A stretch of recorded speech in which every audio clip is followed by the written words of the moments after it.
of evidence that satellites do exist. Satellites do exist. Okay? But there is nothing being put, with the exception of nanocube satellites, which are about, some of them are about the size of tissue boxes. Okay? Some of them are about the size of a Rubik's Cube, or something a little bit larger than a Rubik's Cube. But I am of the belief and understanding that there is no fucking possible way that anything weighing over a ton is being put in the nose cone of any rocket. I don't give a shit how powerful the rocket is. I put out videos, you know, explaining to you guys what Don Pettit, NASA astronaut and PhD, who talks about the tyranny of the rocket equation. I put this out, and he explains, I don't explain it to you, but he explains how it is dumb mass, meaning extra weight, material, and scientific instruments, literally affects the entire performance of a particular rocket based on the amount of fuel it needs to have on board to do what it needs to do. And we all know through the Naval Research Laboratory during their rocket testing in 1954 that over a dozen rocket tests were conducted and nothing got beyond 73 miles. That's probably just under 200 kilometers, maybe about 400, 500,000 feet from the surface of the Earth. But there's no way, I don't give a shit what type of physics science that they're engaging in mathematics. There's no way they're sending something up in the sky on a rocket that weighs over a ton and allowing it to maintain its aerodynamic stability and remain control and stay in control, where that rocket is not spinning out of control and basically exploding in the sky. Excuse me. So based on that hypothesis, I'm going to reveal this document to you guys to show you there ain't nothing in the fucking nose cones in those rockets. Nothing. Everything is happening on balloons. Everything as we know it. And I'm going to prove it to you. I'm going to do my best to prove it to you. But as far as I'm concerned, I'm fucking 100% convinced of what I've been saying from day one. The entire satellite program worldwide, okay, worldwide is a balloon program. And it's been in existence longer than fucking rockets, period. And I'm going to show that to you. So, first document we're going to read, and here it is right here. Let me pull this bad boy up. Let me blow it up a little bit for everybody. For those who can or cannot see it, let me go to the watch page. Let's see if everybody can see this thing. Okay, everyone can see it. So here we go. I won't be answering anything in chat. If trolls come in here and they start harassing you guys, you got to defend yourself. Do the best you can, but you know, I'm not concerned what the fuck's going on in chat. I'll answer questions after I do the presentation. So it's more important for me to do this for you guys right now. Now, here's the document. Just like I said, the title of it is telling in of itself. Space and Missile Systems Center. Okay? Space and Missile Systems. Now, the term space, what does that mean? No one fucking knows what space really means, what it's defined as, okay? They have a general international presumption of where space begins. The U.S. Department of Defense classifies and categorizes space to begin at 80 kilometers. That's about 262,000 plus feet above the center surface of the Earth. That means the flat plane surface that we live on. You launch a rocket, boom, 262,000 plus feet above the surface of the Earth. That's US DOD standard. So according to the DOD, they got aircraft that could fly close to that, maybe half the distance. But the international standard is called what they call the Kármán line. Theodor von Kármán developed, him and a bunch of physicists and scientists from all over the world, including scientists from the United States, established in the 1940s that space actually begins at 100 kilometers. For those in the United States, that converts to 328,082 feet above the surface of the earth. Okay, that is where actual space begins. Now, what is space? We can have several definitions of what space is. We don't fucking know. They're still studying it as we speak. So space definitely, that at that altitude, even at DOD standard, we got a serious lack of oxygen and all of the components and pressure and environments that are consistent on the surface plane of the earth. Okay, so in space you have limited to almost zero aerodynamic control, astronomic control. You need some sort of vehicle that has to travel at ultra high speeds, beyond, well beyond the speed of sound, which is 760 miles per hour. Okay, it has to be traveling at high speed, you know, for it to maintain any sort of aerodynamic stability and function and control at those altitudes. So what is space? I have no fucking idea. They're still trying to figure it out, so I'm definitely not going to open up Pandora's box to get criticized for that. So, Space and Missile Systems Center. This is an interview with Lieutenant Colonel Harold E. Mitchell for the Corona program. Now, let me dive about the Corona program. The Corona program, okay? The Corona program is still a top secret program. It was a program launched by the National Reconnaissance Office, okay, in conjunction with the CIA.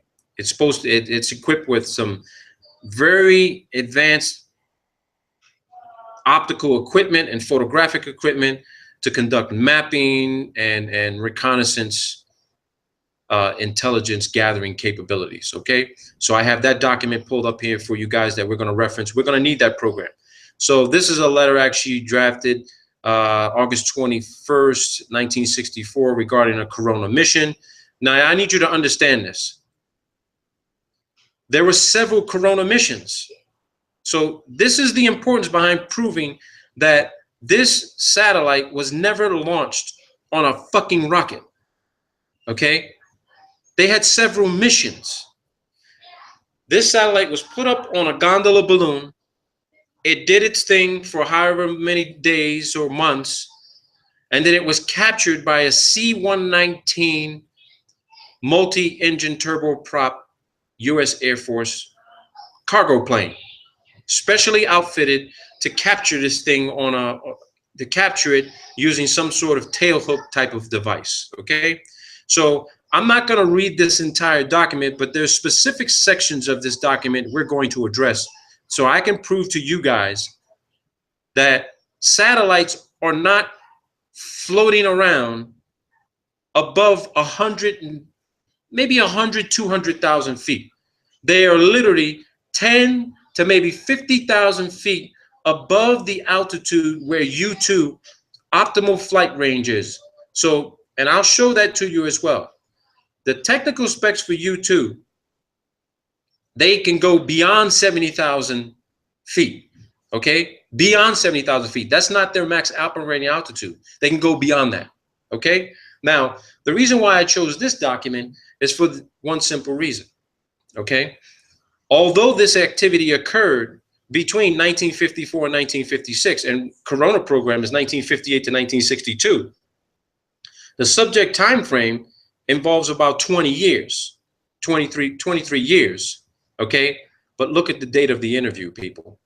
The date of the interview was October 1st of 2003, okay? Now, what significance does that play? One, to me, it's fairly recent. Even though this is 2016, that's 13 years, okay? This document was recently declassified as an interview, but it's also interesting to note that it was conducted by the Space and Missile Systems Center. All right? All right. So let's go on. This is the document I downloaded from the National Reconnaissance Office. I put the link inside the description section. Anybody can click on that and read it.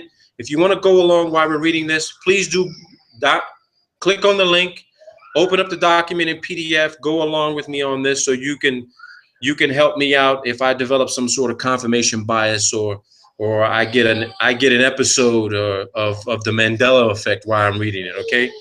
I don't want you guys to think that I'm being, you know, biased on this whole thing. I'm being very open to it. Okay. So Robert McCulley was the of the history office at the Space and Missile Centers at Los Angeles Air Force Base. He said today is stand by here for a second, people. I've got some little one. I got a little one who's getting a little difficult. So excuse me for that. I can't control that. My wife is taking care of it. And, you know, that's what you have when you have a 2-year-old and terrible twos. So this guy's going to interview Lieutenant Colonel Harold E. Mitchell of Missouri over the telephone about his experiences recovering Corona satellites. That's crazy because I've been conducting telephone interviews, guys, and I know that there are a lot of you out there that love these telephone interviews, and I'm going to fucking keep them going. I'm going to keep these things flowing with these telephone interviews. This guy conducted it over telephone, and here's what was said. Okay? The first couple of pages of this, he just basically is asking the guy about his background. Why this guy in 2003 didn't fly to this guy and do the interview in person is beyond me, okay? I don't know why he didn't fly to go to this guy. Maybe being over the telephone was better, but, you know, who knows? I'm not going to get into that issue, but let's go over this right here. All right, I'm going to skip forward because he just talks about the guy's history, where he got his training, how long he's been doing his training. You know, this is just basically, you know, introductory type of, okay, this is who this guy is. I need to know who he is. Okay, now let's get to the meat of what it is he was doing and what his role was in this program. Okay, so they talk about what his rank was. This guy was a captain. Okay, he was in charge in 1954. He was part of the Dragnet program, also known as the Genetrix program or Weapons System 119L came along. Okay, they were flying out of Charleston, South Carolina. That's where they were doing a lot of their training. All right, they were flying a C-119. You saw a brief picture of what that looks like. It says, how did you conduct your training? They talk about how they were conducting their training. Again, a lot of this information, it's not insignificant, but it just adds to the narrative of, you know, is he talking to the right guy? All right. So going on and on, they talk about the capabilities. The similar recovery packages were dropped from a C-119 flying at higher altitude, 15 to 16,000 feet. The training plane circling below at 12,000 feet. So they're just, you know, they're at safe altitudes to conduct this training. Yeah, no harm, no foul. You know, this is just standard how they do their training. All right, so let me get to the meat of here. What he's asking this guy. Okay. All right. So here's some of the beginning meat of this interview. Macaulay asked Mitchell, Captain Mitchell, did you ever recover the Dragnet training capsules at night? Mitchell says, at night. It's impossible to recover at night. The only time we flew at night was during our instrument training. We didn't fly our emergency training at night either. We did all of our training instrument flying 16 hours a day. We did that because time was of the essence. And if we didn't fly night missions, we'd never get all the training done to get people ready to go into the practice sessions. Okay? So let's go ahead and. Now, here's where he describes what the Dragnet gondola looked like. What did a Dragnet gondola look like?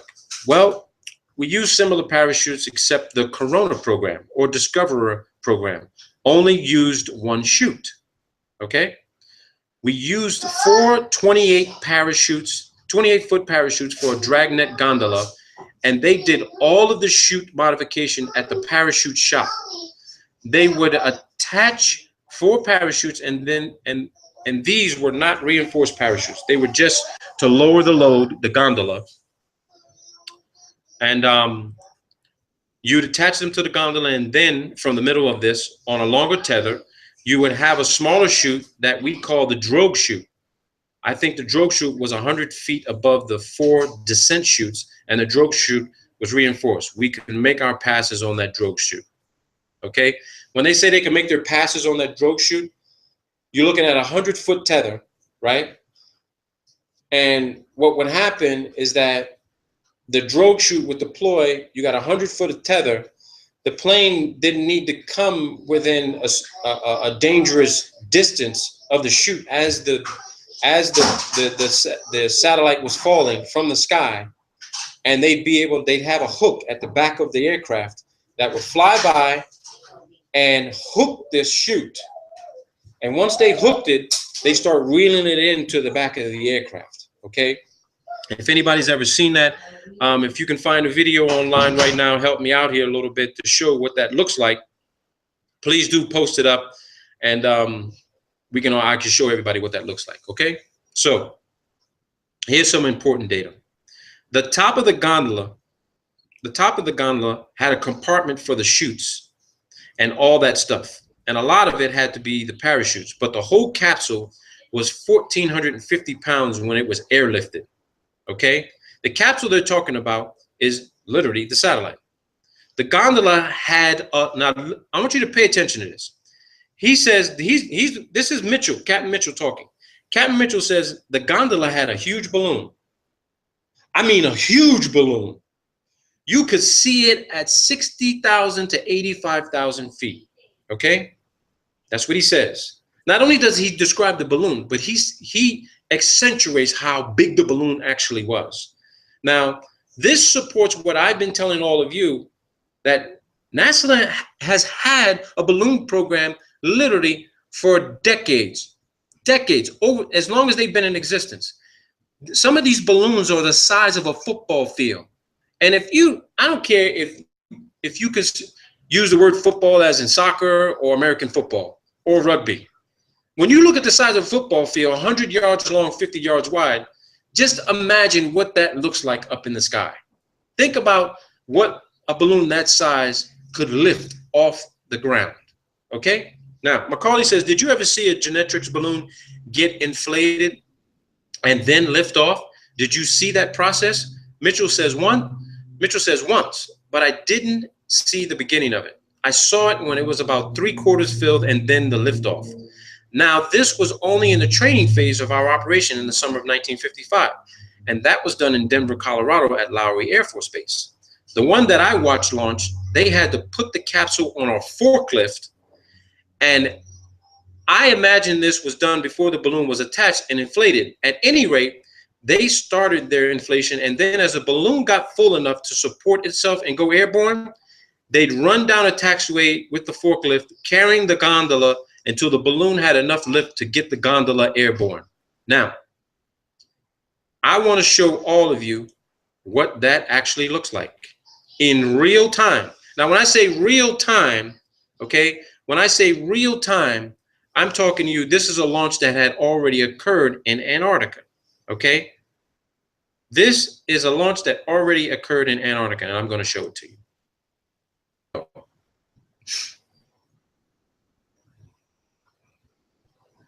No, that's not the one I want to show you.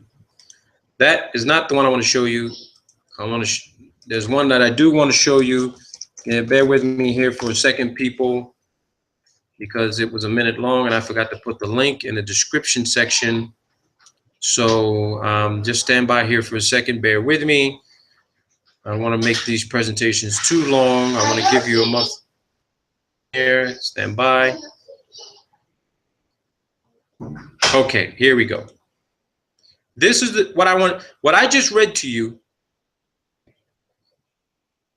And here we go.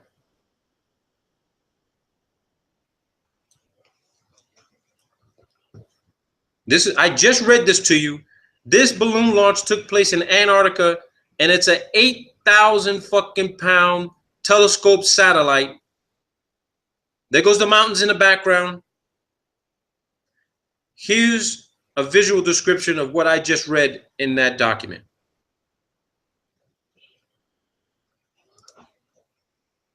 Down a taxiway and getting in the loft and launching it. Watch what happens.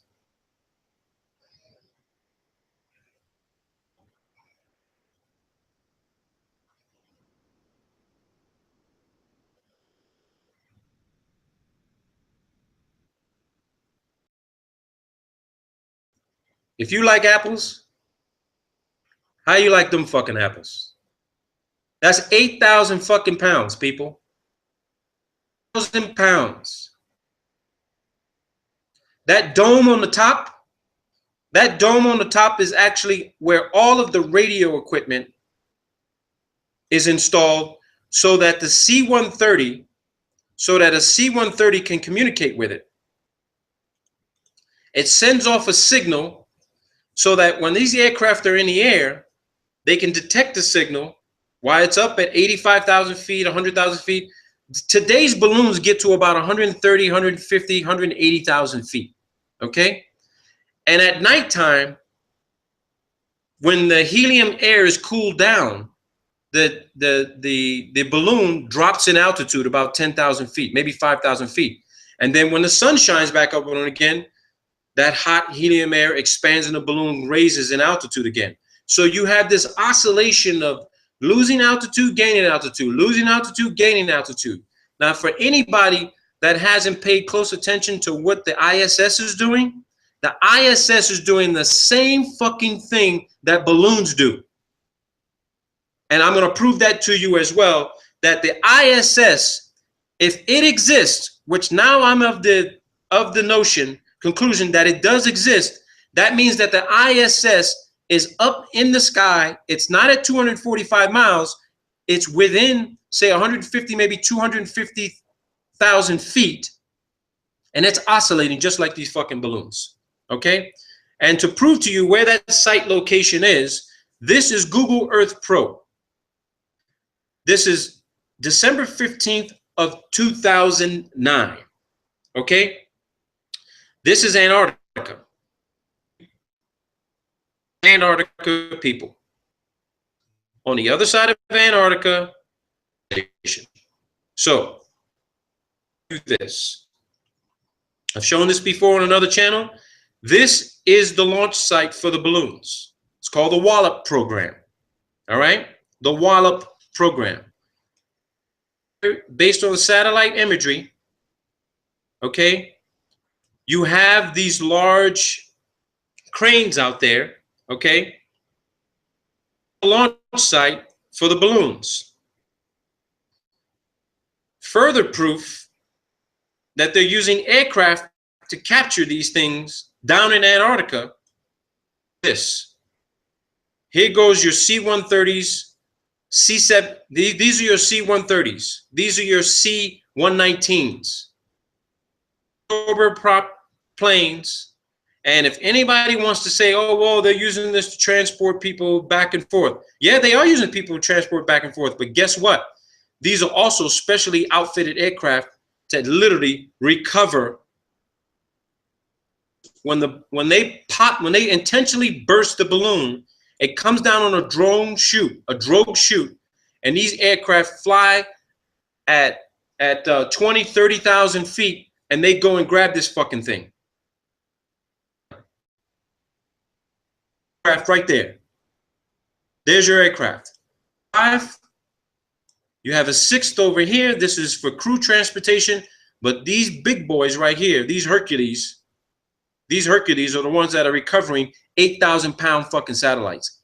8,000-pound telescope satellites launched from Antarctica. The document, because this document gets better. Now, Macaulay says, did the gondola lift off pretty quickly after it was inflated? Mitchell says, yeah. Once it was inflated with the helium it carried, that balloon was designed to go during the day to about 85,000 feet. Now, this is back in 1954, people.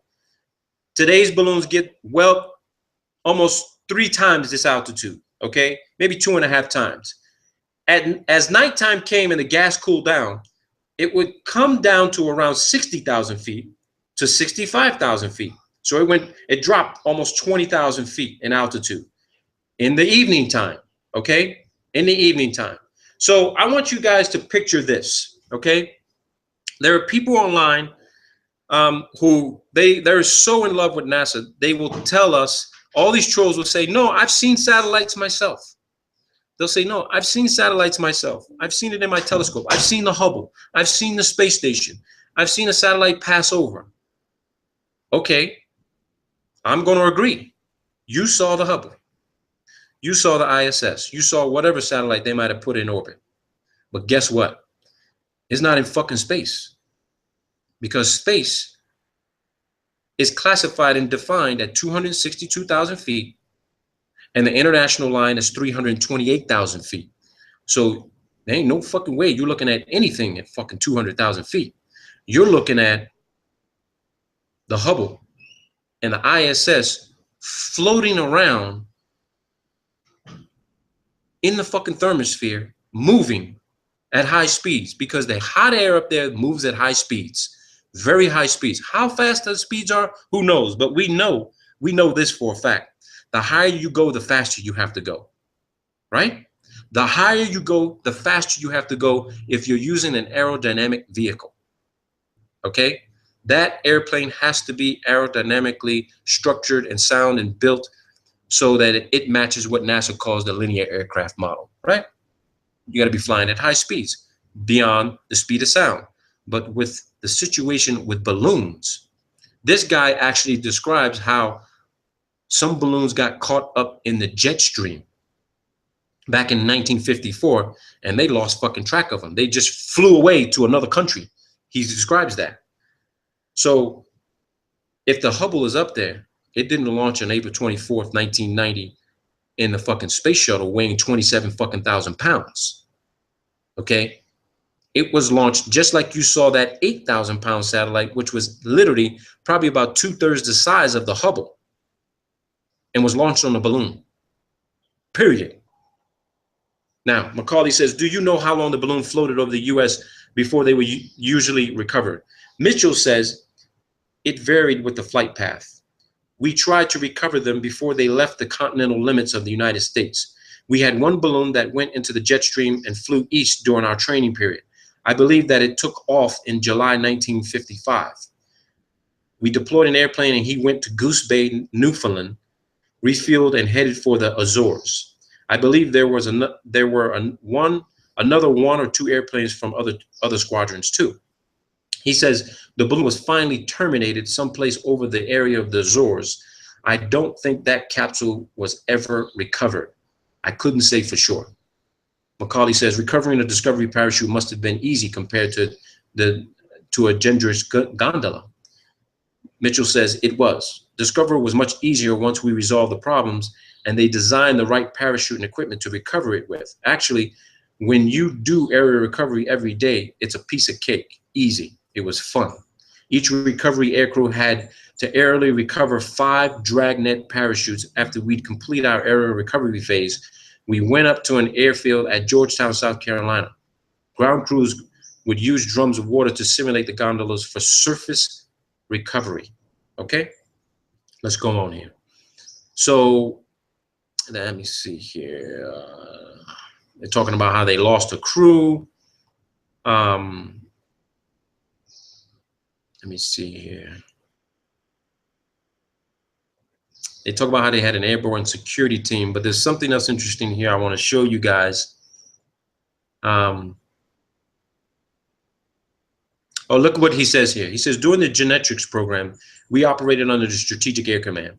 To show you how important genetics was to the Strategic Air Command, we pilots each carried a letter in our secret folder along with our top secret aircraft equipment. It was a letter from the Director of Operations for Headquarters, SAC. His name was Brigadier General Howard Smith, to the commander of any SAC base where we had to land, that we had the number 1 priority over anything else in refueling, maintenance, and getting our aircraft back airborne. Now, why would they have number 1 priority to refuel and get airborne again? Let's assess that. Well, if there's hundreds or thousands of fucking these satellites supposedly in space floating around, and we know now they were fucking balloons, and these things suffer some sort of malfunction and they come down, that airplane has got to go to that location to recover that thing so it doesn't fall down on somebody's fucking house or in their fucking backyard. That's what it comes down to. These airplanes had to be available nonstop to go anywhere at any time to recover this thing. And it had to be recovered once they got notification, hey, the balloon just popped, drogue chute, we need an aircraft up in the air immediately, okay? But I'm gonna show you how, I'm gonna show you proof that they couldn't get to one of these aircraft fast enough. They couldn't get to one of these satellites fast enough, and it actually crashed somewhere in a foreign country. And I'm going to read that document to you of what happened to it. Okay? So he says, you had a terrible time getting refuel maintenance or anything just to get out. On the way to California on that particular trip, I had to go from Greenville and refuel at Salina, Kansas, Smoky Hill. So let's go on here. Let me see here. And he's talking about some of the mission operations, standing orders. Let's see here. Okay, here's where they talk about getting in contact with one of the balloons. I then flew into Castle Air Force Base on Friday night. The next morning, we checked into the command post. The balloon had started traveling to the west, and they were concerned about it. So they scrambled us, and we started tracking after it. Each one of these balloons transmitted their own identification signal. By the time we made contact with the balloon, we were about 310 miles at sea, west of San Francisco. I didn't like us being out there by ourselves, especially making aerial recovery. At about 85,000 feet, after you sighted a balloon, you'd interrogate it. What they mean by interrogate is you do an inspection to see what's going on here. It could be some sort of decoy. The Russians used to do this. They used to do the same thing, drop shit out of the sky, making it and spoofing the signal to basically spy on areas of the United States. And they send these aircraft out there.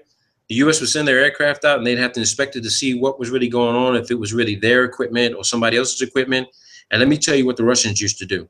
Okay, they would launch a decoy, and when an aircraft got close enough to it and it was transmitting that signal, and that aircraft got close, they'd fucking detonate the thing, and it'd explode in the fucking air. That was your warfare there. That was your space Star Wars program. Star Wars program considered fucking using balloons and as bombs, basically. The balloon's radio signal would give you its code name or code number. If you wanted to terminate its flight, you had a black box up on the flight deck at the navigator station. He would dial in the code of the balloon we were trying to track, and the balloon would come back and answer. Then if we had clearance from the Charleston Air Force Base command post to bring the balloon down, we would insert another code. This then would ignite a blast from the gondola that would burst the balloon. After we terminated the flight of the balloon, here's what they say. It would do very much the same as the Discoverer did. It would fall so far, and then the drogue chute would come out. The chute would slow it down until it was at an acceptable altitude and airspeed. And then the parachute would get fully deployed. It was late. Listen to this, people. It was late in the evening when they authorized me to terminate the balloon. Now, how late in the evening could it be? We could be maybe when, maybe 9, 10 o'clock at night, 11. It could be in the middle of the night when they would authorize these balloons. Hey, go pop this bad boy. We don't want nobody seeing it. You need to go bring it down so that we could go send up another one later. Where would they send up another one? You'll see. I'll read off to you the countries in this document that they actually were launching these programs from. Okay? Macaulay says, once you recovered this gondola, what happened to it at that point? Mitchell says, we made the recovery on it, brought it back in. We were very low on fuel. I told them I was going to Castle Air Force Base to refuel. Then they deployed us to Offutt Air Force Base, Nebraska, where we delivered the capsule there. Where it gets interesting for me. Macaulay says, after you landed at Offutt Air Force Base to drop the gondola off, how did they unload it and take it away? Mitchell says they sent people out and it was offloaded. Where they took it to and what they did with it afterwards, we didn't know. That was not our mission. Dragnet was a top secret operation, gondola and all. The only thing that we were concerned with were the people who were not connected with the program, that they had no opportunity to see the gondola, so we carried sidearms. You hear that? They didn't want people to see this thing. So they were always strapped, ready to go, that if someone were to see one of these things, they had to deal with that person. You're not supposed to see these fucking satellites launched on fucking balloons. You're not supposed to see them land. You're not supposed to see them being offloaded. Now, this was back in 1954. You bet your ass the same thing is happening today. They don't want nobody seeing the Hubble come down on a fucking parachute. They don't want to see it. They don't want to see parts of the space station, which is in modules, detach, come down on a fucking drogue parachute, get captured by one of these C-119s or C-130s, taken down to Antarctica at the Concordia station. And just to remind people and to redress this, Concordia station, NASA classifies it as a hypoxic environment. Okay? They said the conditions at Concordia are more severe than being on the ISS. It's extremely fucking cold down there. So when astronauts actually are sent down there for cold weather training in the most extreme environment on Earth.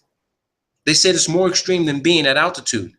And it dawned on me now, when I got that document a couple of months ago, I started to put two and two together. How could there be a place on the surface of the flat plane Earth? How could there be a place at about 8,000 feet above sea level be more extreme than being at 245 fucking miles above the surface of the Earth, supposedly in microgravity? And I thought to myself, wait a minute, the ISS is definitely fucking not at 245 miles. Because if I can go to Concordia Station in Antarctica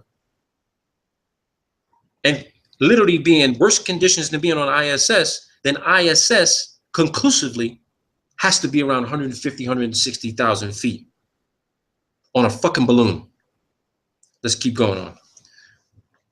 So this guy goes on and he says that, and this is what's interesting about this. He says he had an instrument problem on the airplane at Offutt Air Force Base, and the people came out to refuel the plane.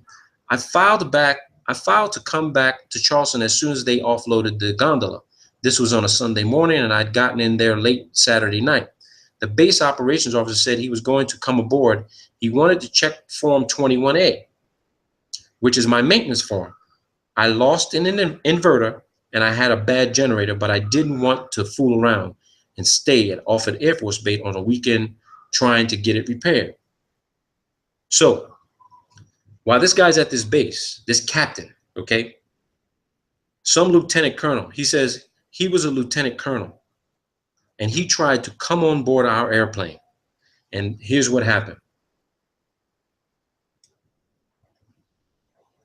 The captain, Mitchell, says, I said, I'm sorry, you're not allowed on board.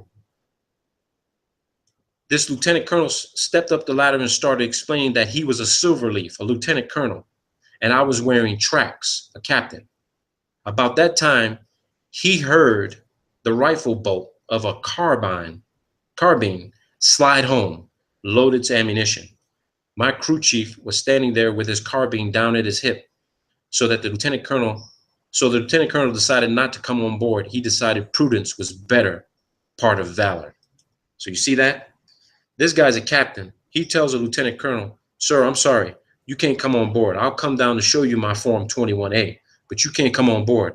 This lieutenant colonel says, excuse me, but I'm a lieutenant colonel and you're a captain. I can come on board. And one of this guy's crew chief says, I don't think so. He chambered around. Lieutenant colonel said that, and he was like, okay, no harm, no foul. Let me know when you come down and show me the form. I mean, come on, people. You're talking about an Air Force pilot, top secret security clearance, maybe higher, and they got authorization to kill one of their own people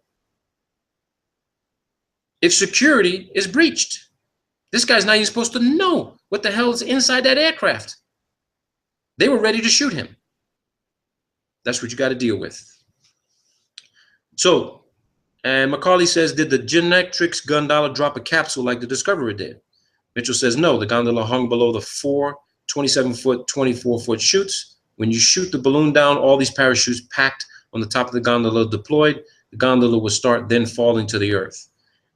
He says, so you recovered the entire gondola. He says, you caught the whole thing. You caught everything except the balloon, and it was quite a load. Error recovery really was kind of a hairy operation because you're flying at such low speeds. We were especially low on fuel that night. We had to fly at about 115 to 120 knots just to keep our airspeed up. And with the beaver tail door open and the recovery poles and cables hanging out of the back of the end of the airplane, it took quite a bit of power, using quite a bit of fuel. So again, these guys are recovering things that are thousands of pounds, half a ton or more. They have to fly at low speeds just to capture the damn thing and make sure they don't rip the tether apart and lose the damn satellite. So once they capture it, they got to start reeling it in, and they got to maintain altitude and power, which uses up a lot of fuel just to stay in flight. And then they beat feet out of it and get the hell out of there and take it to where it needs to go. All right? Here, there's another section, Gentrex.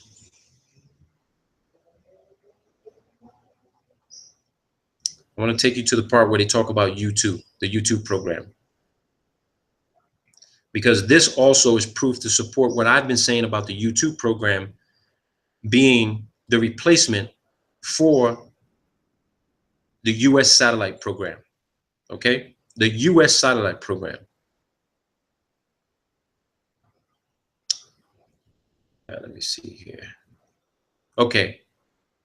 So here's some descriptions of where they actually have these aircraft launching these balloons. He says, once our genetics training was completed and the airplanes were put in top maintenance condition, we deployed to our pre-designated bases in November of 1955. We had 3 squadrons in the 456 TCW, and they split each squadron right down the middle into 6 detachments. Our squadron, we were the 746 Troop Carrier Squadron, and our detachment was deployed to Kodiak, Alaska. The 745th Squadron went to Adak, Naval Air Station, Alaska, and the other detachment was sent to Japan at Johnson, Misawa, Itazuku. Another squadron was sent to Kadena, Okinawa. Our headquarters was at Johnson Air Force Base. They had these everywhere, people. They had them in Germany. They had them in Sweden. All right. They even had some in Russia. So let me see here. I want to take you to the part where they talk about the U2 program, how U2 actually replaced them.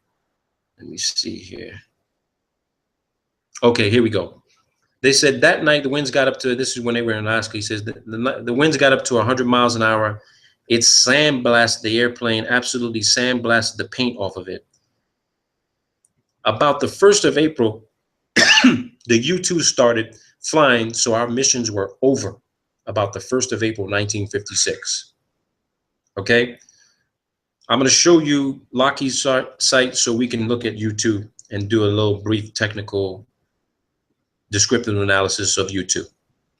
Macaulay says, when you were flying out there looking for gondolas, were you both visually looking for them and listening to your radios for their signals? Mitchell says, we were doing both. In Alaska, the daylight hours are pretty short in wintertime. So they would give us the codes of the balloons that were flying in our area. The navigator would continually monitor the different codes with the ADF, the Air Direction Finder radio. The balloons had ADF beacons that we could come home in on. Each balloon had its own frequency. We would sit there and the navigator would keep scanning these different frequencies that we would get for that particular mission. Now, think about this, people. You have amateur radio operators out there all around the world who says that they can track the signals from satellite communications. Now, I'm not doubting they can track satellite communication signals. But let's be clear. What we've all been led to believe what a satellite is something that is so far advanced and technically incredible that is floating around up there on its own. We see these on videos, we see this on television. Oh, look at this satellite. But when we go to NASA, we never see a real-time fucking picture of one of these fucking things. It's always a CGI photo or video or some sort of artist rendition of what the satellite looks like. It's a fucking drawing. It's a color by numbers fucking drawing of what the satellite's supposed to look like. Every single video we've all ever seen, they're all CGI videos and images of satellites. They never show you the fucking thing in real time. Why can't they show you in real time? Because it's not where they say it is. But what is up there is a real satellite, but it's not at the altitude they claim it is. It is giving off a frequency and signature. It is floating in the sky, but not unaided. It's on a fucking 100-foot or more tethered balloon. You only see it at night. And when you see it, it's the moonlight or the sunlight reflecting off of this. Now I know why these satellites have to have these gold and aluminum reflective surfaces, because they are maintaining the lie, fraud, illusion. Oh, look at the satellite up in the sky. You see the sun reflect off of it? There it is. But you don't see the tether. You don't see this dark colored black fucking balloon floating in the nighttime sky. I'm going to show you guys a picture of the color of this balloon, and you tell me there's no fucking way you'd be able to see this. And it's interesting that they fly these balloons at times and fly them on trajectories where they'd never come in front of the fucking moon at night, at a full moon, because then you'd be able to see the tether. You never see them in the daytime. They're at high altitudes where you can't see them. You can't even see the satellite because it's also a specific color where you can't see that color at high altitudes. You can't see a white painted or silver colored fucking satellite in the daytime, because one, you got the sunlight deep in your eyes, clouding your view, fucking with your view. They know this. They're using our lack of ocular acuity to distort our visions, to say, there's no fucking way people will look up in the sky looking for one of our satellites floating on a balloon. We've been showing them video for 75 years that all these things go up on rockets. Bullshit. Nothing goes up on a fucking rocket. There's nothing in the nose cone of that fucking rocket. Period. Period. They all crash in the fucking ocean. So here's what the guy says. About how many balloons would you be looking for at one time? Mitchell says the number would depend on the balloons identified in the daily mission, frag order, fragmentary operations order. Their codes would be listed. So each one of these balloons has a frequency and a code. These guys go up in there. They probably got maybe 50, 100 of these things they need to track during their mission flight plan. So let's just say a C-130 can fly 3,500, maybe 4,000 nautical miles. They can be up there for maybe 4 or 5 hours. They work in shifts. Okay, so within that 4 or 5 hour period, they're tracking things that are up there. They're sending signals back and forth. They may be also downloading data and imagery. Okay, they may also be downloading data and imagery from these satellites on balloons, and they're and the planes are actually transmitting that data to ground stations on the ground, so then that data can be processed. Okay, that's how it's happening, people. That's the satellite program. That's why every military is always conducting flight operations and flight training.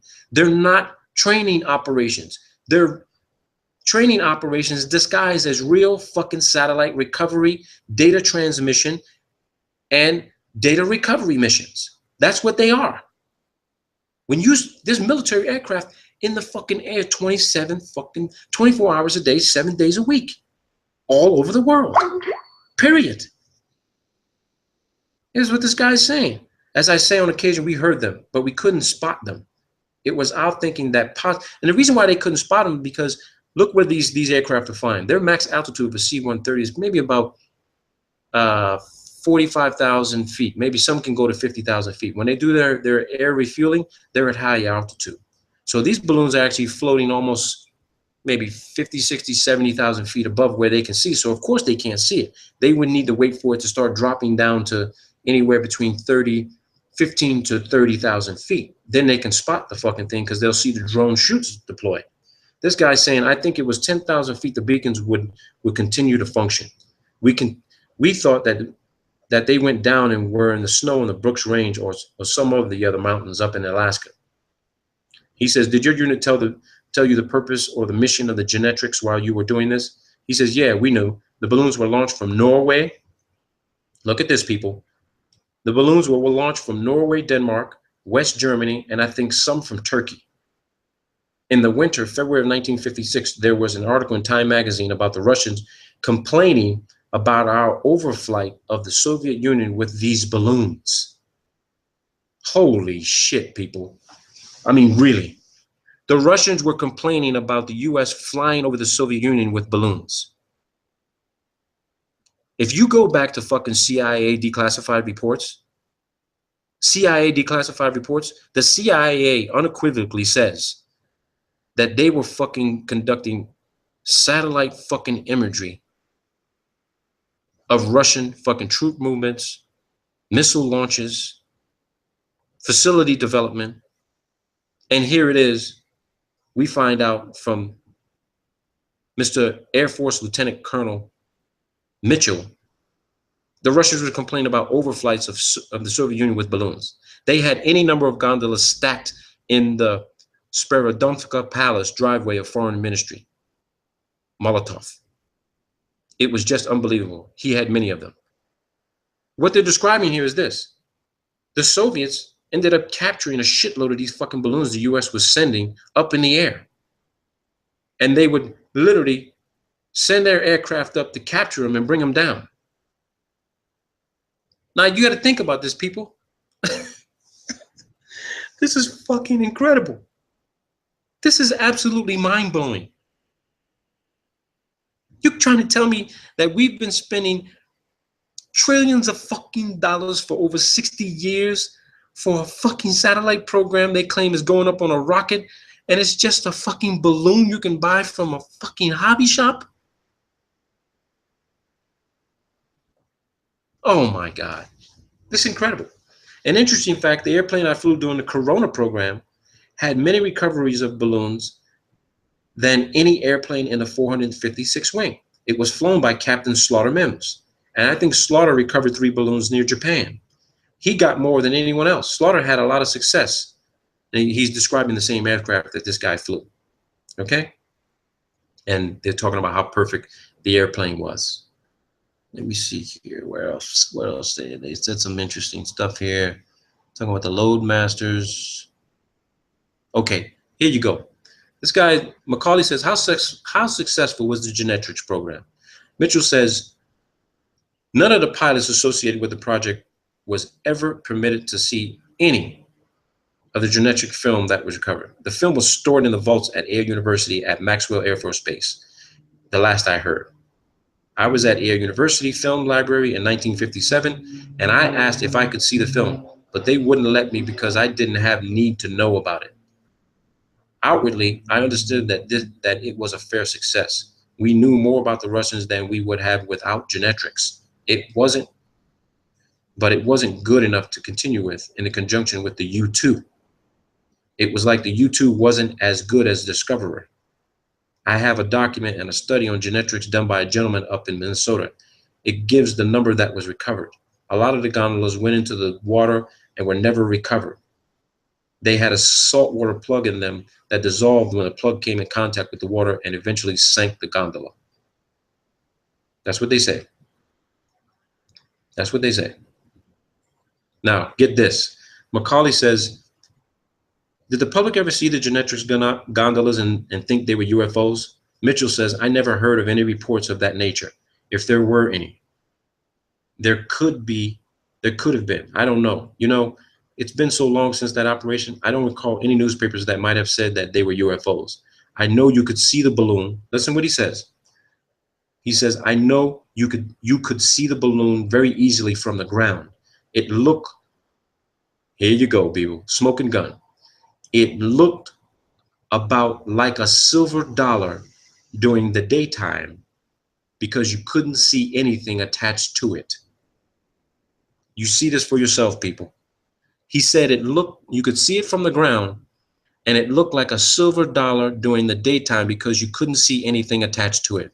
So, for all those naysayers out there that claim they've seen the Hubble, they've seen the ISS, they've seen other satellites and shit floating around in the sky, think about this. That reflection that you see with the sun reflecting off of the aluminum surface, or whatever type of aluminum, whatever type of shiny reflective material they're using for these satellites, you're not seeing the 100-foot or more tether attached to a goddamn fucking balloon the size of a football field up in the thermosphere, potentially, carried by the jet stream flying around a specific territory that it's tasked to fly around in. They said it plain as day. There it is right there. It looked about like a silver dollar during the daytime because you couldn't see anything attached to it. Macaulay says, at that time, did you normally call the program Dragnet or Genetrix? Mitchell says, we called it Dragnet. Genetrix was a classified code name for the program like Corona and Discoverer. Dr. Alvin H. Howell was the brains behind the balloon program.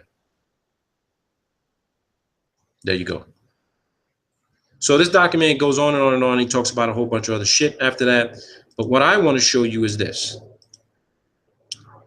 Here is, let me bring this to you. They lost one of these, okay? They lost one of the Corona satellites on a balloon, okay? This is a letter written to the Deputy Director for Science and Technology at the National Reconnaissance Office, okay? This was released, declassified and released by the National Reconnaissance Office November 26th of 1997 in accordance with Executive Order, I think that's 12958. Okay? No, I don't want anybody to freak out seeing that this is a secret document. It's already been declassified. It was sent for a memorandum to the Director of Central Intelligence. Now, I want you to see this. This is interesting. Very interesting. Because look what they say. Subject, Corona Mission 1005 incident. This memorandum is for information only. Corona Mission 1005 was launched on 27 April into orbit. Orbit? Orbit fucking where? They're considering orbit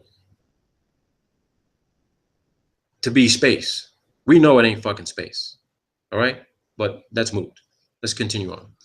Recovery attempts commencing 2 May were unsuccessful. Attached here too is a chronology of operational reporting received on this mission. Number 3, on August 5th, OSA received word from its security representative at the Air Force Base, Los Angeles, that a satellite capsule had been reported as coming down near the Venezuelan-Colombia border. The actions taken by OSA upon receipt of this information are detailed in a separate attachment. As a result of the investigation by the OSA in conjunction with the Caracas station and the embassy attaché office there, the following facts are noted. Listen to this. August 1st. First word was received by Caracas Army Attaché Office of finding of a capsule at La Fria, 500 miles southwest of Caracas in a remote region of the Andes. August 3rd. Reconfirmation of capsule finding made by telephone call to Caracas Embassy. August 4th. Representatives of the embassy viewed capsule at San Cristobal, to which it had been moved by political police. First press stories appeared. Okay? And the Venezuelans didn't play any games. Down here in Latin America, the US does some crazy shit. They publicize this shit. They don't keep that shit secret. August 5th. Capsule flown by host government to Caracas. August 6th to the 10th, capsule held by Minister of Defense of Venezuela. All right? August 8th, team from headquarters arrived at Caracas consisting of a security officer and a technical officer from the OSA office and a technical officer from the National Reconnaissance Office. August 10th, capsule turned over to embassy, examined, and reports made by the headquarters team. Copies of pertinent cables on technical and security aspects attached. August 12th, security officer scheduled to return capsule to West Coast. August 6th to the 12th. For the record, it should be noted that on Thursday, 6th August, a request was made by the CIA to the NRO to convene a meeting of the Interdepartmental Contingency Planning Committee to assess the problems, coordinate procedures, and assign responsibility for responding to any news media queries which might arise. Now, what's interesting about this, when the Venezuelans got this fucking thing, they noticed there was a label that there was a secret label on the fucking satellite. It was marked secret. And they removed that fucking classification from it. They removed that classification from it. Okay? So that's a letter. There's a lot of documentation here that I'll put this in my cloud file so those who can see it. I think I put a link for it. I don't think I put it in there yet. But I want to go back to this because This is regarding the history of satellite reconnaissance, volume 2A, SAMOS. Remember that name, SAMOS, okay? The SAMOS satellite, because here's what I'm going to take you to next. This is the list of all balloon launches from the Esrange Space Center in Sweden, okay? Now, let me take you to the Swedish Space Center. And here is the Swedish Space Center website. It's in the description section of this live chat session. This is the Swedish Space Center. And as you can see, they have balloons and rockets, payloads. This is their website. This is their website. Swedes, the Swedes, okay? It's the Swedes. Here's their space center. They do balloon launches. Now let me take you the document I downloaded from their website. Now, this is a list of balloon launches from the Esrange Space Center starting December 9th of 1982. Remember that term, SAMOS? Okay, here we go. History of satellite reconnaissance, right? This was declassified May 7th of 2012. All right, these flights took place somewhere between 63, 65, 72. But again, I don't get too focused on the date and time frames. I just want you to see how long these programs have been in existence, okay? I want you to see how long these programs have been in existence.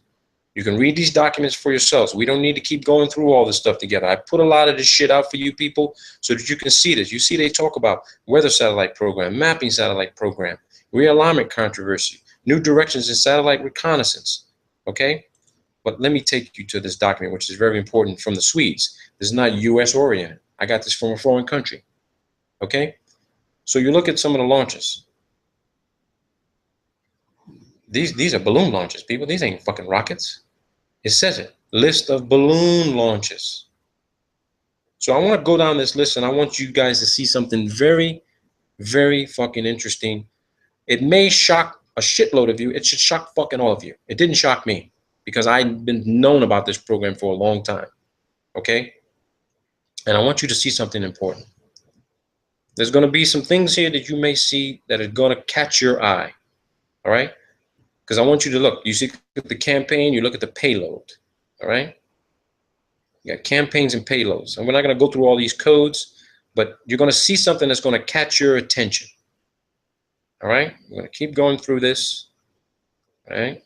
Keep going through it. You're going to see something that's going to catch your fucking attention, that's going to blow your mind. I want this right here. I know this. This is a satellite. I'm going to take you to this too. There's a video of it online. Anybody want to search this right now? Type this in. ELHYSA. Echo Lima Hotel Yankee Sierra Alpha 3. Type that in to YouTube right now to see if you can type that in -satellite, and I guarantee you'll pull up the video for this fucking thing right now. But let's keep going through this so I can show this to you. You see this, people? What does that say? Mir. That's the Mir fucking module. That's the Mir space module that's supposed to be attached to the fucking ISS right now. That's the Mir space module.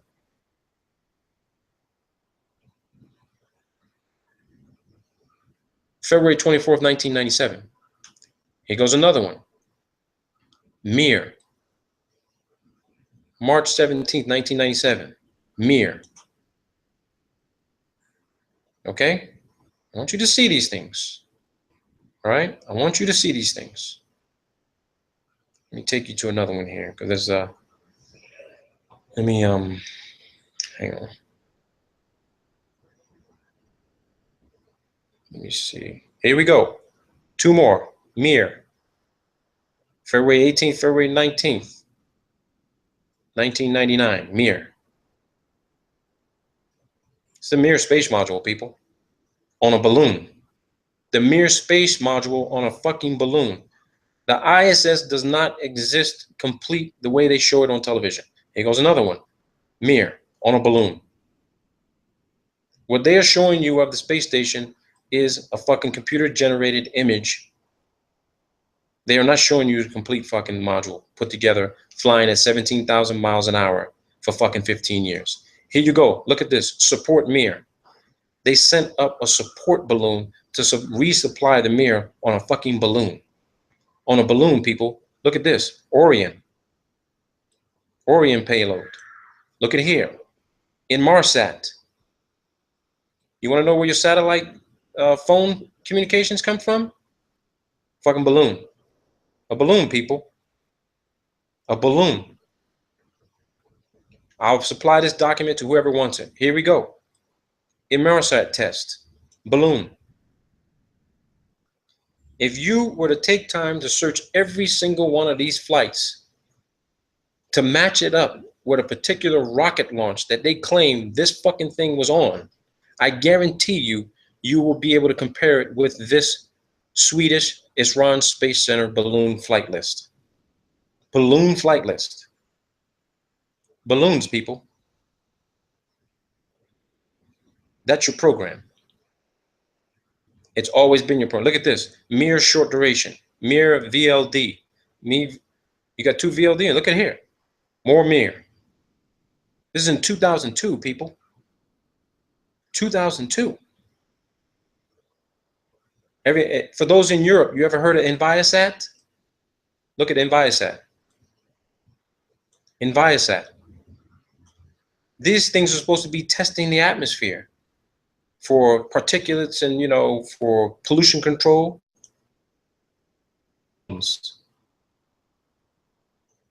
Balloons, people. You can't come to any other conclusion. You don't have any other information to prove you were at the launch pad and you saw them put this fucking thing inside the nose cone of a rocket. You didn't see it. I don't give a fuck who you work for. You can work for NASA, you can work for the fucking Germans, you can work for the Russians. You did not see what you thought you saw going into a fucking nose cone of a capsule and with an unedited fucking video stream and put on a launch pad and launched into the fucking sky on a rocket, on a fucking missile, a bomb. You didn't see that because it didn't fucking happen. Look at NASA. Why is NASA using the Swedish to launch a fucking balloon for them? Think about that. They're everywhere, people. They got relationships with all these fucking space agencies. They're carrying out the deception, the fraud, the hoax, the scam, the bullshit. It's all here. It's all here, people. I keep saying it's not what you know, it's what you can prove. You can talk about it all day long.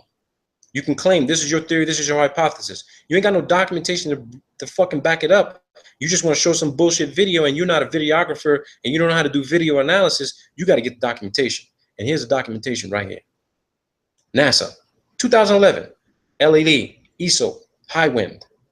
Just check these out. Because I've checked out all of this shit.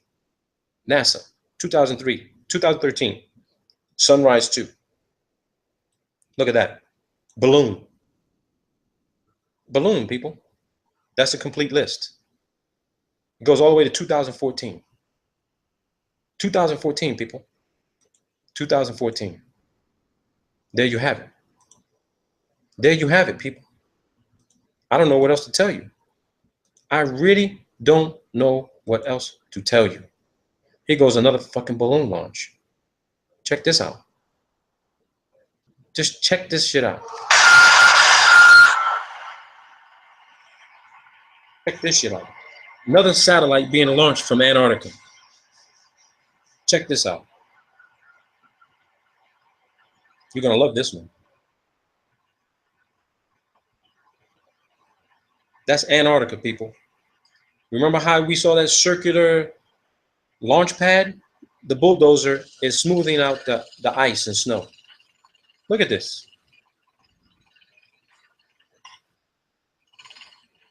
Just wait and see. Watch this.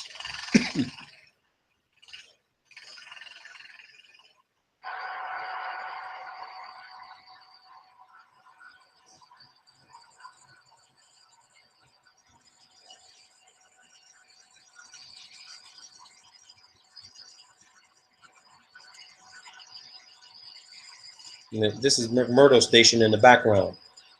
McMurdo is right back here. They have line of sight to this airstrip.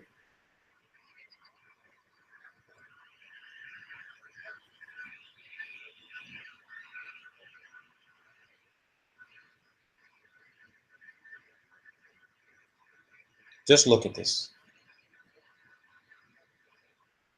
This is your billion, trillion dollar fucking satellite program.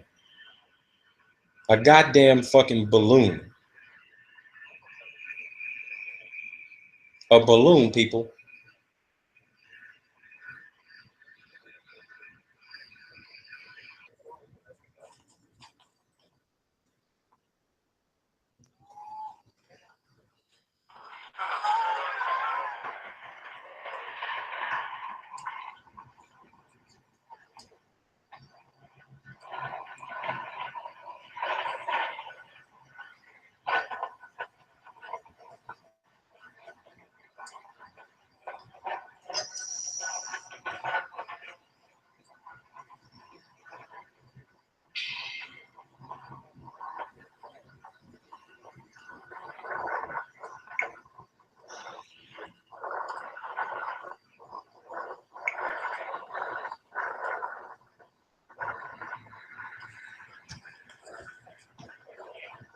There goes fucking $20-30 million on a balloon.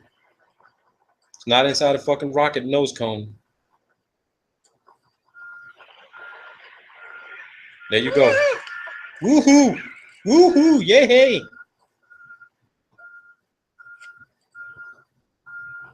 Now you want to know what NASA is spending all that fucking money for? On helium? NASA has spent a shitload of money on helium. So you got to ask yourself, what the fuck is all that helium for, right? You think, okay, maybe it's for the vacuum chamber. They're doing all kinds of testing. No, bullshit. That fucking helium is for their fucking balloon program. What else would you use fucking helium for? What would you use helium for? You use fucking helium to fucking float.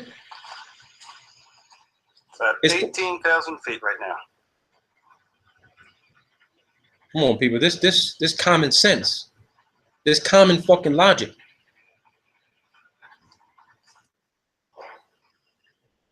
Hey, the payload is now at 105,000 feet. Look at that. 105,000 feet. Quite well, even with the naked eye. It's nice and well inflated now. So based on the size of that balloon, now we're at about 120,000 feet. Look at that. So these things got to get to at least 150, maybe 100, maybe they can get to about 180,000 feet. But at nighttime, see this fucking thing. You're not going to see it. You're not going to see the satellite. Period. You're just not going to fucking see it. So let's do this. Let's go to Lockheed Martin's website. I want to show you the capability of the U-2. So that you guys can wrap your heads around this shit. You can wrap your heads around this, and then you can start putting together some crazy ass fucking videos based on what it is I'm showing you. Let's go here.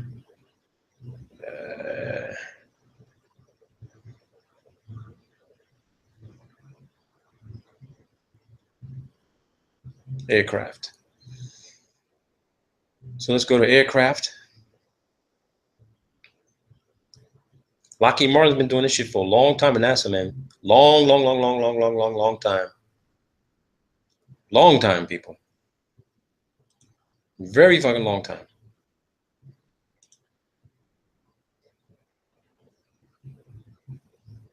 Close all these fucking files, man.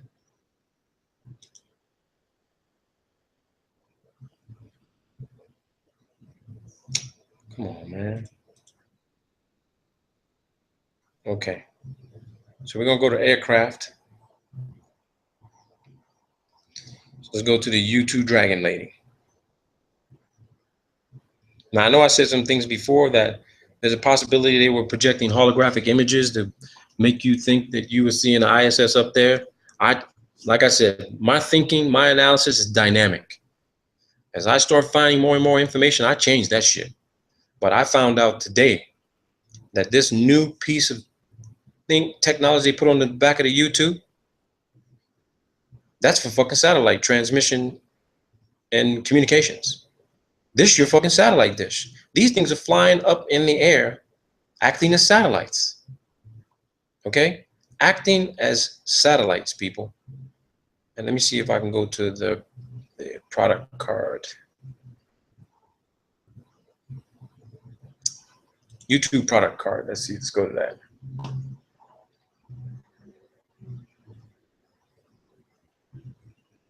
Let's go to the YouTube product card. Okay, so here's your U2. I can tell you here right now, this is a new upgrade and addition. They've upgraded the satellite system. So instead of, they're still using balloons, okay? They're still using balloons. But as far as military, advanced communications, topography, mapping, this platform, 33 of these are stationed around the world. 33 of them. Half of them are flown unmanned, means they can be remotely controlled on the ground like they control fucking Reaper and Predator and Global Hawk drones. Half of these can be flown without pilots inside of them. They can fly 24 hours. They can be refueled in the air at high altitude to do nonstop fucking flight ops. They've got everything on board that you would need to do the same communications on the ground. 15 of these can be flown without pilots, unmanned. When I spoke to my professor, who used to be a Defense Intelligence Agency officer, he was in charge of the U2 ISR program, Intelligence Surveillance Reconnaissance program. I asked him how many of these would be needed to cover the entire Earth in a 24-hour period. He told me, you only need 10. You could map, you could cover the entire Earth. And your satellite photos that you guys see, satellite imagery, high altitude imagery that they claim is coming from the ISS, is coming from the fucking U2. The U2 is taking the high definition photographs and they're being presented as ISS footage. Don Pettit told you in the Tyranny of the Rocket Equation, there ain't no fucking way humans ever left the fucking Earth. They ain't never left the fucking Earth in the space. This is it right here. Period. Period. So let's look at this document. I want to blow this up for you guys here. So let's do this. It says here, and I want to go specific to the technical capabilities. Okay? Let's do this. It says here, look at the maximum cruise speed. Actually, no, the cruise speed is 475 miles an hour. Now, that's completely contradictory to what we have learned and been told with regard to high altitude aeronautics, that the higher you go, the faster you got to go to maintain aeronautic stability and control. But it seems here that the cruising speed for the U2S is 475 miles an hour. That is nearly 100 miles an hour slower than a fucking commercial jet flying at 428,000 miles an hour. But again, there's less altitude there's less atmosphere at altitude. But this is where people get confused when you see all the videos. It says the ceiling is above 70,000 feet. Above 70,000 feet, people. The max altitude of U2 is not 70,000. The ceiling is above 70,000. The range is greater than 6,000 fucking miles. Which means if the cruising speed of U2 is at 475 miles an hour and it can go above 70,000 feet, that means that there's no fucking way That means that there's definitely atmosphere. There's definitely a shitload of atmosphere that is breathable. You can operate in it above 70,000 feet. They know this because they were launching fucking balloons to 85,000 feet. And you use less fuel at 475 miles an hour above 70,000 feet. You don't see this fucking thing in the sky. You don't hear it. You don't see the vapor trails from the U-2. This is the cruise speed. Maximum weight, 40,000 pounds. So would you think maybe possibly they could put some sort of advanced optical scope on this bad boy? Because the Hubble was 27,000 pounds. Maximum weight of this is 40,000 pounds. So how much advanced imaging and communications equipment you think you can put on this platform? A shitload of it. A shitload of it. It's twice it's twice the mass of Hubble. Flying at above 70,000 feet. Here it is right here. And look at the price. Here's what's interesting to me, the coincidence, people. The Hubble, they claim, cost $1.5 billion. The Hubble. 1.5 billion. Look what it says here. The recent 1.58 billion in system upgrades includes sensor upgrades, improves radar, multi-spectrum imaging and signals collection, sensors and data links, a new F-118 GE 101 engine, improves range and altitude, lowers operating costs and reduces weight by 12%. Glass cockpit, new defensive suite, improves survivability against the latest generation of missile and fighter threats. 1.58 billion. The Hubble, 1.58 billion. Sophia, 1.5 billion. What the fuck? That's like the magic fucking number, man. That's the magic number for a lot of this bullshit. $1.5 billion is the number these government agencies are using. It's probably costing half of this, and the other half are going in the fucking pockets of your fucking Senate and congressional fucking representatives and their fucking contracting companies who are building this bullshit and telling you, oh no, it's all going up on a fucking rocket. It says here, reconnaissance and surveillance from the stratosphere. The stratosphere. Everything we know of, communications, imagery, you name it. Everything stays within the stratosphere, which means we can't get fucking beyond the goddamn fucking thermosphere. We can't get there. We can't get there. This is our limitation. We can't go beyond this technological capability because we just can't get out there. We can't get there, people. When they say the U-2 flies at the edge of space, I'm sorry to tell you, 70,000, 85,000 feet is not the edge of fucking space. The edge means you're maybe within 5,000 to 10,000 fucking feet of the Kármán line, which is 328,000 motherfucking feet. How the hell could you be up in the U-2, be on the edge of space? The edge of what space? You mean the next space, which is from the stratosphere, is the mesosphere, and then the thermosphere?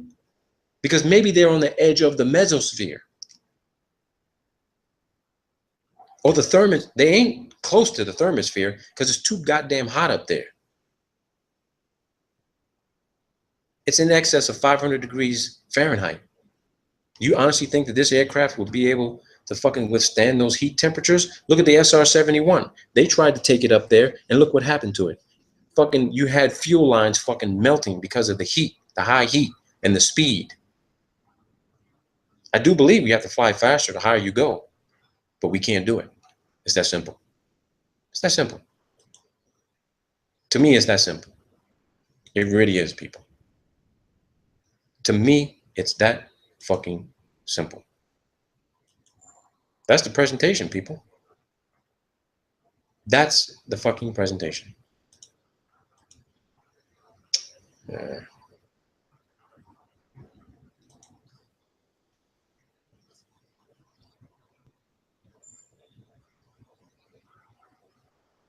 So I'm open to questions. Did everybody see that? What, did something happen? Did I lose people? I don't know what to say. I'm open to any questions from anybody. I'm just open. Ask me anything on chat. And if you appreciated the presentation, can everybody hear me? Can you just give me a thumbs up that everybody saw that? Because I wasn't watching the watch channel, the watch page. I don't know what you saw, what you didn't saw. What you did everybody see all that? Balloon technology is far more advanced. Did everyone see the share screen? Just give me a thumbs up, people, so I know that everyone saw that, because I had nobody helping me out to tell me if you could still hear me or whatever it may be. Okay. No glitches for me. Thumbs up. Okay. You guys appreciate that? You have any other questions? Because I'm going to tell you here right now, I think I've come probably to the pinnacle of all of my presentations. I think I've put it all together in one presentation for you guys. You can look at all my videos. Some of you may like them, some of you may not like them, but you know what type of guy I am, what type of researcher I am. That's my motto. It's not what you know, it's what you can prove. Okay? That's what it comes down to. That's definitely what it comes down to, people. Okay? You know what I'm about. You know what I'm about. And I think and to add to that, I want to say this. I want to say this to everybody. We all know that commercial airliners have a ceiling of 50,000 feet. 50,000 feet. Commercial planes, if you're flying a single engine turboprop, a dual engine turboprop, a single engine jet, double engine jet, multi-engine jet, if you're a commercial pilot, you've got a ceiling of 50,000 feet. The optimal operating altitude is somewhere between 35,000 to 45,000 feet. But I came to this conclusion. I've heard stories that there's a 50 to 60,000 foot ceiling over Antarctica. Okay, over Antarctica specifically Antarctica. Okay, and it dawned on me why there was that altitude, and I just figured it out putting this presentation together today. The reason why they can't have planes flying above 50 to 60,000 feet over Antarctica is simple. The fucking balloons are coming down there. The balloons are literally being recovered down in Antarctica, and the planes can't capture these balloons and these satellites until they get to about 20 or 15,000 feet. So if you got a fucking plane flying above these top secret operations of satellite recovery, then that means that every passenger on that fucking plane is watching this plane snatch a fucking satellite out of the sky and take it back down to Antarctica. And then all the people on the plane are like, what the fuck did I just see? Because there is a company who actually, you can pay $6,000 to $7,000 to fly over Antarctica on a Qantas airline flight. And get this, they don't fly above 30 to 45,000 feet over Antarctica. They are told they have to fly at 10,000 feet over Antarctica. 10,000 feet. Now that makes perfect sense, because they don't want those fucking passengers seeing what the fuck is going on above 10,000 feet. I know now why commercial airlines cannot or forbidden to fly above 50,000 feet, and you just saw it for yourselves. They don't want commercial customers, commercial passengers looking out the side of their fucking window, watching a C-130 fly around recovering fucking satellites out of the sky in the stratosphere. They don't want people to see that, because the lie that they want you to believe is that everything's going up on a fucking rocket. Everything.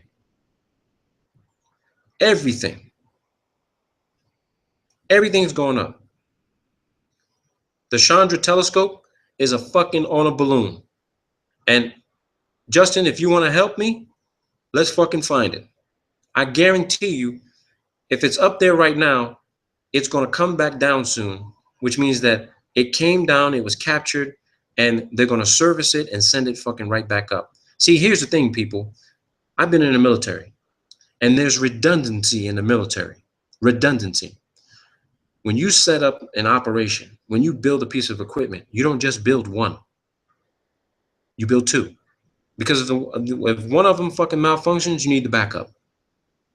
Or you need them, if it malfunctions, you need the backup to literally troubleshoot why it fucking malfunctioned using the backup. And then if that one goes down, you need a third one. You need a fourth one. We need a fifth one. So you want to know why these programs cost billions of dollars? Because they actually manufactured maybe a half dozen of them that get launched from several different locations around the world.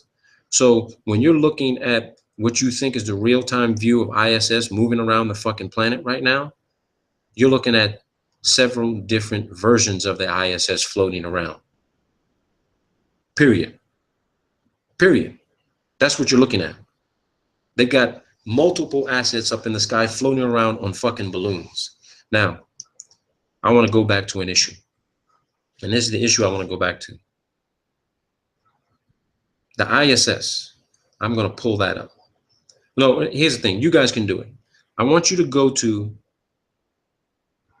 the European Space Agency site, or just type in track the ISS. And there are several sites that are tracking the ISS. Okay? Several sites tracking the ISS. Let me see if I can pull it up here for you guys. I'm going to do another share screen so that you guys can see this, because I actually have it on one platform that you guys can actually see. And it's important to see this because it gives you it will give you a complete view of what the fuck is really going on up in the sky. All right. And let me see this right here. Let me see this. I'm going to do another share screen with you guys so you can see this, because it's very important for you to see it. I pulled it up yesterday, and it was a very, very, very good tool that I captured. And I'm going to pull this up for you guys so you can see this. Now, let me see. Let me know when you guys can see this. I'm going to turn off the visor. So here we go. These are, and I can't make this fucking thing bigger either. There we go. There we go. Okay. So if you're looking at this, here's the deal. If you can see this, this is the ISS. Okay? Here's Hubble. Here's Hubble. Now I want you guys to notice something. Can everybody see this? Can everybody see this? Could you see that map page I was showing? Thumbs up. I just need a couple of thumbs up, that's all. Couple of thumbs up, that's it. All right, let me show this to you guys. If you look at this, here's what they claim to be the Hubble. Okay? The Hubble. They claim the Hubble is at 541 fucking miles. All right, that's what they said. 500, and it's traveling at 27,323 fucking miles an hour. That's what they say. All right? That's what they say. And it's at 541 miles. The ISS, they're claiming the ISS is at 402 miles. Okay? 402 miles. No. My mistake, people. Let me digress. Let me retract from that. My mistake. If I'm right on this, and I need somebody to help correct me. They say the distance is 1,036 kilometers. But see, I don't believe that. I'm going to tell you why I don't believe that. And this is the reason why. I think this is 541,000 feet. This is what I think.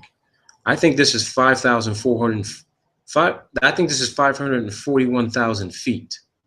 Okay, feet. That's the Hubble. 541,000 feet. I think the ISS is at 402,000 feet. And the reason why I say I think the ISS is at 402,000 feet is because every shuttle launch I've ever seen, the telemetry data, the shuttle detaches from the main fuel tank at around 345,000, 350,000 feet. And now this data makes sense to me. It's not 508 fucking kilometers. It's well, that's the comparison. I think it's at 402,000 feet above the surface of the Earth. That's where ISS really is.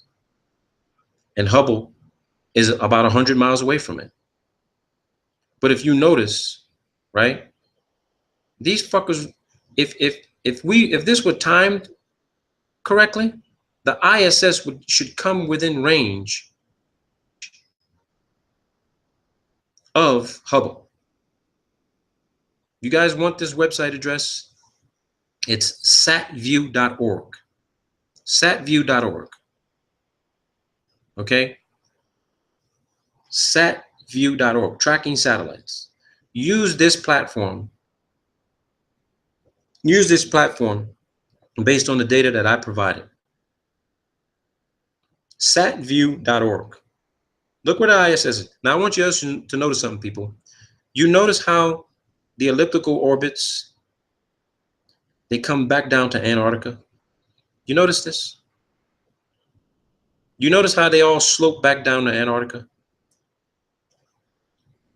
Some of them, nothing goes up here. Nothing goes where Chris talked about, called the dew line, the distant early warning line, up in this area here. Nothing. Nothing's going up here. Here's Antarctica, all down here. Everything is taking that loop. Everything is getting within range of a C-130 to fly off the coast of Antarctica, capture it when it's down here. See, this is a National Oceanic Atmospheric Observatory satellite, NOAA, NOAA 1. It goes one right here. So every time a satellite gets within range of Antarctica, they'll send something out to check to see how it's doing, what its health is like. Now this is fucking strange. Why is there a satellite named ISIS and one named ISS? Isn't ISIS a fucking terrorist group? ISIS is a terrorist group. They got a satellite named after it. And then you got the ISS. Here's the ISS. There you go, people. Here's the ISS. Here's ISIS. ISIS. ISS. ISIS. ISS. You got two NOAA satellites. One up top, one down below, near Australia, New Zealand.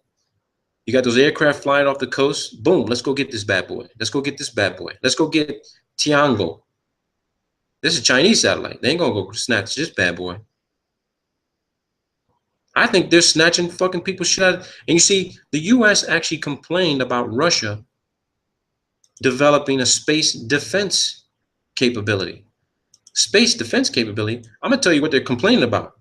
The US is complaining about what the US is complaining about what Russia's doing because the US did it back in the fucking 50s. They did the same fucking thing back in the 50s. They were snatching Russian shit out of the sky, so the Russians are now snatching US shit out of the sky. That's just how it works. They're snatching their shit out of the air with fucking planes. When you hear about Russian B-2 bombers flying over the Arctic and coming within, distance of the US coastline, you best believe the Russians are out snatching shit out of the fucking North American skies. Using the B-52, using the Russian bombers. Because the Russian bombers are capable of snatching large, massive payloads out of the sky. They're capable of doing it. You saw it for yourself, people. You saw it for yourself. It's that simple. It's that simple. It's that simple, people. It doesn't get any fucking complicated than that. The whole entire satellite program is not on a fucking rocket. It's not on a rocket. Period. Period. And like my saying goes, you guys know my saying. What can you prove, huh? Nothing. Where's your evidence, huh? That's my saying. What can you prove? What can you prove?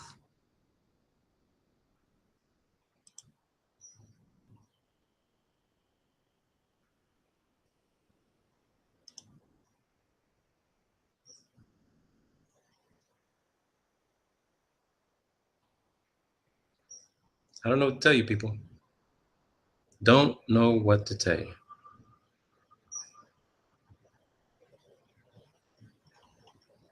It's amazing. I don't know how anybody out there can be talking about anything else other than the evidence I showed you what exists in Antarctica, the satellite program, the ISS. You know now how the ISS could exist. You know now how the ISS can exist. It's that simple. The ISS is not there, is not up in the sky as an entire Legoland constructed 100-yard long, 50-yard wide fucking contraption. It is up there. You saw it for yourself. It is up there in its individual modules. Think about this, people. I think that when Scott Kelly and Mishka, that Russian astronaut who were up there for a year, I think that Scott Kelly and that astronaut Mishka were in a separate module by themselves, floating on a balloon for 1 year. I think that they were resupplied with additional helium and replacement balloons so that they could stay up there. I think that when Scott Kelly and Mishka came in contact with other astronauts from resupply missions, I think that somehow those modules came together and docked safely. They connected, and then you see them together. But whenever they shoot video, whenever NASA shoots video, you never see the whole fucking crew at one fucking time. You never see them all at one time. There are times where you have seen them all at one time, but I think that there's modules put together. They have this thing they call parking orbit. I think that there's a larger vehicle up there floating around where they all can commingle, and then they jump out into their separate modules and float around the fucking Earth on balloons. You never see them all together. There's no fucking way something of that mass and size can fly at 17,000 miles an hour for 15 fucking years and drop and rise in altitude somewhere between 2 to 3 fucking miles in a fucking day. Because once it dropped in altitude, you got to put a lot of fucking effort in making sure that thing gets back up to where it does. And you saw the document I showed you where they can get a balloon. They got a balloon in 1950 at 85,000 feet. And then at nighttime, when the air cools down, the balloon drops 20,000 feet. So you tell me how something the size of a fucking football field could drop 20,000 fucking feet during the nighttime and then somehow float the fucking back up where it was when it started. That's based on the laws of physics. That's fucking impossible. It's fucking impossible. All of you who are watching right now, all of you who are listening, you have my unfeathered permission to share this video, share this hangout. You can edit it, whatever the fuck you want to do with it. But please, show some professional reciprocity. Show some professional reciprocity and give me the fucking credit. Because there ain't nobody out there doing the shit that I'm doing. There's some people out there really doing the shit, but you guys see how I'm putting it together. It ain't fucking fancy. It ain't high speed. It ain't elaborate. It ain't government funded. I ain't financing shit. I'm doing this shit in my spare time, but I love what I do. The truth is so precious that she must be guarded by a bodyguard of lies. And my goal and my ambition is to assassinate those fucking bodyguards, to kidnap the truth. Because like Winston Churchill said, the truth is so precious, she must be attended by a bodyguard of lies. And I'm slowly taking these motherfuckers out like ninjas. I'm taking out these fucking lies like ninjas. And eventually, I'm going to get a hold of the truth, and she's going to say, where have you been? Why did it take you so long to rescue me? You're all welcome to share this content. Please do email me. I put a lot of links in the description section. If you need access to documents, do the search, man. Find the documents. They're there. They're out there. They're out there. They are out there. Put together your own content, but please do show some professional reciprocity. Give me the credit.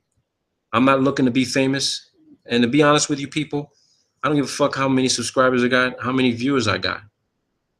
Because one of you will be motivated enough to say, hey, everybody pay attention. This shit this guy put out is incredible. My channel's not monetized, people. I don't care about getting paid for this shit. It's peanuts. This shit ain't even enough money to buy my son diapers. I do it from straight passion. And I do my homework. And it's my motto. It's not what you know, it's what you can prove. Anybody come at you telling you, it's all bullshit, you don't know what you're talking about, then fuck, okay, then don't do the talking. Let the documentation do the fucking talking for you. Let the documents talk, because these people who are trolling and saying, hey, you don't know what you're talking about, you misinterpreting the documentation, then fine. Share the documentation with them and let them fucking read it, and then have a conversation with them saying, okay, you read the documentation, what do you think? And see what they say. See how they try to distort the documentation that they believe in because they believe in the government agency who put it out. This shit ain't real, people. None of this shit, all the shit you see on TV that's being put out for decades, the shit is all fucking smoke and mirrors. I just showed you. I want to wish you guys all the best. I really appreciate the people who've been viewing and listening and commenting. Again, please feel free to email me at rmbassano, BASSANO @gmail.com, or send me something privately. You want to discuss anything with me, feel free. I'm open. I don't know everything, but I know more than most. I can talk about everything. And if I don't know the answer, give me 24 hours. I'll have the answer for you. I'll have the answer for you. I'm about lifelong fucking knowledge, understanding, comprehension, and truth. And if I don't know something and I need to know it, I'm going to learn it. Real fucking fast. Real fast. None of my fucking data can be fucked with because it comes from the source that generated. I go to the genesis of the information. So please, feel free, people. Have a free-for-all. Edit your asses off with any video you want to download from my channel. For those who have access to my secure cloud, feel free. There's documents in there I haven't even fucking used in my presentations. So be my guest and download that shit. Use it at your own free will, okay, your own leisure. But again, give credit to where credit's due. I'm not looking to lead this shit. I'm not looking to be in the spotlight, the limelight, have people, says, hey, this guy should be this. I just don't. I don't care about the subscribers. I don't care about any of that shit. You guys know yourselves, when you look at see how many people have subscribed to me, believe me when I tell you, 10 times that amount of people videos. A lot of them don't want to subscribe just because they don't feel like it. And I don't have a problem with that. So I don't want you to get discouraged by the numbers you see on my channel thinking they don't like this guy for some whatever reason, so maybe I should stay away from him. No, believe me, you see me post some new shit, you know it's some good shit. And I welcome you. You're open to come into my house. When I say my house, I'm talking about my channel. You can come into my house, knock on the door and says, hey, Robert, can I use this? Yeah, sure. Hey, go be my guest. Because I had somebody use my shit regarding the construct of the earth. The video was titled the equipotential ellipse. The earth is an equipotential ellipsoid. And the guy promoted the fucking information, presenting it like I was saying the fucking entire earth is flat. And I had to copyright strike that motherfucker. I don't fucking believe the entire fucking earth is flat. It's an egg-shaped ellipsoid undergoing flattening with a flat plane surface in the middle with level waters. That's my belief. I'm not no fucking flat earther. Because a flat earther can't even define what the fuck they mean when they say flat earth. They better say the ground they fucking walking on, because the rest of the system above them ain't fucking flat. It's some sort of weird ass fucking concoction that we still trying to figure out what it is, but they have an idea that it's some sort of ellipsoid that is undergoing flattening, meaning the pressure is increasing. And there's more, the land is expanding. There's more land out there. There has to be. There's definitely fucking more land out there. And I want to know where the fuck it is. Because I think when people die, when you leave the physical body that you're in right now, I don't think there's a fucking heaven. I think these people's spirits are being transferred into some other dimension outside of the realm we call our environment, into maybe one of these land masses, which may be other fucking countries and different civilizations of peoples. I really believe that now. There's a lot more land out there. And it's being kept out of reach. It's being kept out of knowledge from us. Our entire fucking map we know of is wrong. Wrong. There's landmass missing. Missing. I think that's what they're hiding with the whole denial of the flat earth. They're denying that there's a shitload of more land out there, and the rich and these governments are trying to get it for themselves and leave us here to try to kill each other. That shit ain't gonna happen on my watch. It ain't gonna happen. I'm gonna find this fucking place. And if it happens to be an island just for us, okay, we gonna name it the Republic of fucking Flat Earth. That'll be we'll have our own defense force, every fucking thing. Be fruitful, people. Multiply this data, put it out there. I want to thank all of you, man. I'm done with this presentation. Again, feel free. I got Skype as well. You can Skype me at r.m.bassano on Skype. We can have a free-for-all and talk. I don't care who you are, but if you try to say some crazy shit to me and telling me, you know, and being a troll, I'm gonna tell you here right now, it ain't gonna last long. So be good to each other, people. Take care, and I thank you guys for viewing. Peace out, man.